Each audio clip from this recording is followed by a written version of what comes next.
So wag na nating i-perfect to kasi may ipapatong din naman na second tier. At saka hindi naman talaga kailangan na perfect. Nasa atin na po yung diskarte kung paano natin matatabunan yung mga imperfection. So babawiin natin yun sa pagdi-design ng cake or pagdi-decorate natin. So magdadawil na po ako. Ayan. Gamit ko po ay yung sago straw. Pero eto nabili ko sa baking store. Mahahaba siyang straw. Tapos 11.50 pesos each po siya. Yung iba nagbibenta isang pack na talaga. Mga nasa 89 pesos to 100 plus dito sa amin. So ayan, kailangan po nating magdawel kasi kung direct po siya sa cake at walang dawel, so ang mangyayari po ay magsisink yung bottom layer natin kasi yung bigat ng second tier nasa kanya lahat. Ang mangyayari po nun ay magka-crack yung icing na pinang-cover natin in between the first tier and second tier. So dapat maglalagay po tayo ng dowel para maiwasan po natin yung gano'n na incident.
Sa pag-icing ko sa second tier natin ay hindi ko pinang-aabot sa icing ng bottom tier natin kasi para hindi ko na po matouch yung icing sa bottom tier. Tsaka sabi ko po kanina magpapay po ako ng border dyan, yung mga grass, kaya matatakpan din po yan. Sa nakikita nyo po, nagpa-pipe na po ako ng grass sa ibabaw ng second tier natin. So yung gamit ko po na pinang pipe is yung piping bag lang po.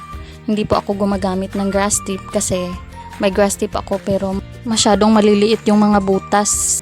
Hindi nagfo-form ng grass Hindi nagpo-form ng grass yung icing pag pinipe ko, nagdidikit-dikit lang. Kaya ganito na lang pong ginagawa ko. So effort lang talaga, tiyaga lang sa pagpipe kahit pa isa-isa. Bilisan ko na lang po sa pagpipe.